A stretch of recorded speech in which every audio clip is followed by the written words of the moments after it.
Hello, it's Misbehaving. Today we're going to talk about the things I wish I knew as a new player on Dead by Daylight.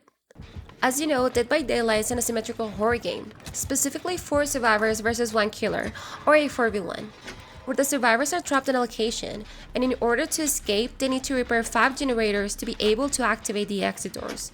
All this while a killer is chasing them, trying to sacrifice them to the entity. There's a bunch of things I wish I knew as a new survivor in Dead by Daylight, and I will probably not be able to put it on in one video, so I'm gonna make part 2 soon. So, what are the things I wish I knew when I first started playing Dead by Daylight?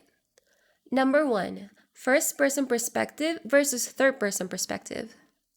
Survivors and killers have different perspectives or points of view. Survivors have a third person perspective while killers have a first person perspective. This is huge because survivors have a broader field of view and can sneak around the killer quite easily if the killer is not paying a lot of attention to their surroundings. Number 2. How to locate generators. There will always be 7 gens across the map, but the survivors only need to repair 5 of them. Sometimes it's difficult for new players to locate the gens. They're actually pretty easy to locate. If you're outdoors, all the gens will have this pole with lights on top that will flicker if the gen hasn't been repaired. If the gen has been repaired, the lights will be on. If you're in a map where there's houses, you can tell if a house has a gen inside that hasn't been repaired, if the lights of the house are flickering. Same concept. If you see a house with flickering light bulbs, it means there's a gen that needs to be repaired. If you see a house with regular lights on, it means the gen has been repaired. For indoor maps, it's the same concept as well. You will see rooms or areas with flickering lights where gens are located. Number 3. Skill checks. Skill checks will appear on screen while doing skillful interactions like repairing a gen or healing a survivor. In order to succeed a skill check, the survivors must press the secondary action button when the pointer is inside the highlighted area. The game will briefly notify the survivor with a sound before the skill check appears, so pay attention to the sound because you will know that the skill check is coming. Number 4. Scratch marks. If you're new to the game and have never watched killer gameplay, you may not know that when you run as a survivor, you leave a trail of scratch marks that only the killer can see. These scratch marks help the killer track you, so if you're not in a chase, try to run only when you know the killer is not around. Which brings me to the next point. Number 5. Avoid running on the edge. One of the things I notice about new players is that they run on the edge of the map a lot, not knowing that's the easiest way to track a survivor because the scratch marks are more visible on the walls and can easily be seen from a distance. If you're caught on the edge of the map, it's almost certain you will go down because there's usually nothing for you to use like pallets or safe vaults. You can see here I'm using a perk that allows you to see your own scratch marks. It's insane how visible they are on the edge wall. Same happens with healing after being unhooked. It's faster and safer to let the person that unhooked you heal you right there at the hook instead of running to a corner where you leave scratch marks on the walls and have nothing to protect you if the killer comes for you. Number 6. Health states, the HUD, icons, and indicators. If you're not familiar with the game, a few things on the screen or the HUD can be a little bit confusing, so let's break them down. On the left, you're gonna have the HUD that will tell you everything you need to know about the survivors. Which player is using which character, if they're injured, down, hooked, if they have disconnected, if they're on the first or second hook, dead, etc. It will also tell you if a survivor is the killer's obsession. You will notice by these tentacle-looking things around their name or like spider legs. Only one survivor can be the obsession. And it could happen because of a perk that they have or a perk the killer has that make them the obsession. If they are being chased, those tentacle thingies will wiggle. Take this opportunity to complete your objectives because you know the killer is busy chasing someone else. Below that, you'll see how many gens need to be repaired. It will always start with 5. If you're a survivor, below the gens, you'll see if you're carrying an item and if it has any add-ons. If you're a killer, you'll see how many people you have hooked on the left side, and then you'll see your power and if you have any add-ons for it. On the right side, you'll see your perks. If you're being affected by someone else's perk, an add-on, or an action, you'll see little icons on top of those perks. Red means that you're being negatively affected, and yellow means you're being positively affected by those perks or those situations. I'm not gonna go through all the status HOTS indicators, but here you can see a little heart.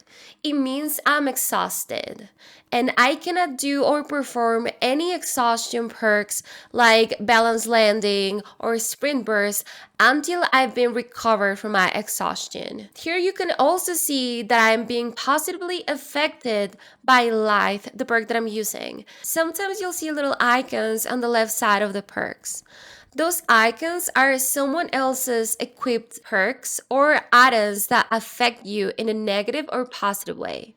Negative if it's red and positive if it's blue, like Gen Repair or Healing. In this example, the killer is using Thanatophobia, a perk that gives survivors an action penalty for each injured, dying, or hooked survivor. Number 7. Each hook stage lasts 60 seconds. When you are hooked, you will see a bar next to your name that works as a timer. It shows how long you have before being taken by the entity or being sacrificed. After being hooked, you have 2 stages. The stage 1, where you're just like hanging still, gives you a chance to free yourself. But be very mindful because you only have 4% chance of succeeding each attempt. And every attempt will take 20 seconds from your timer. So if you have 60 seconds, you only have 3 attempts to unhook yourself at 4% each attempt. So it means that if you try 3 times and you do not succeed, you will go straight to the second stage. The first stage lasts 60 seconds, from full bar to 50% of the bar. The second stage is when you start struggling. If you stop struggling before the timer is up, you will automatically enter the sacrifice stage and the entity will take you. Number 8. Performing a fast action alerts the killer. When you're running and you do a vault on a window or pallet or enter a locker, it will alert the killer with a noise notification and also a visual notification. Number 9. Windows block after 3 vaults. During the chase, if you vault the same window 3 times, the entity will block it for a set amount of time and you won't be able to vault it again after a while. It will only block it for you, not for the other survivors. This applies only for vaults during the same chase. Number 10. Completion times. Repairing a gem from start to finish by yourself will take 80 seconds. Time is obviously reduced if more players are helping you. If you have another player, the time will be 40 seconds, and so on. This only applies to generators that are not being affected by killer perks that will slow down repairing. Why can this be helpful? Well, if you have been working on a gen for a while and if you see that a survivor is being hooked, remember that the stage of the first hook lasts 60 seconds and a gen takes 80 seconds to be repaired by yourself. So it is very likely that you will finish your gen before the hooked survivor enters the struggling stage. So I would advise to finish the gen if you already have some progress on it. There's other completion times if you're curious. It takes 14 seconds to cleanse a totem if it's not being affected by a killer's perk. And it takes 20 seconds to open and exit, again, if it's not being affected by a killer's perk like Remember Me. Number 11. Hex totems. So talking about totems, what are they? These 3 skulls and bones scattered around the map are called totems. There's 5 total each game. Lit totems with the candles under it that are lit are called hex totems and indicate that a hex is active, which is a killer perk that affect the game in different ways. Cleansing the active hex totems will deactivate the hex, and cleansing dull totems will prevent perks like no one escapes death from happening. Be mindful that cleansing a totem will alert the killer after you finish cleansing it. Number 12. The hatch. The hatch is another way for survivors to escape. The hatch will spawn only after a certain amount of gens are repaired. The rule is number of remaining survivors plus 1. If all 4 of you are still alive, the hatch will spawn after 5 gens are done, or all the gens. For 3 remaining survivors, it will spawn after 4 gens, and so on. The hatch will always spawn closed unless you're the last survivor. Closed hatches need a key to be opened, red or purple. Broken keys won't work, the green ones won't work. Open hatches will make a distinctive noise, it's like a hollow noise, so listen carefully, that's the best way to find them and escape. These are some of the things I wish I knew as a new player on Dead by Daylight.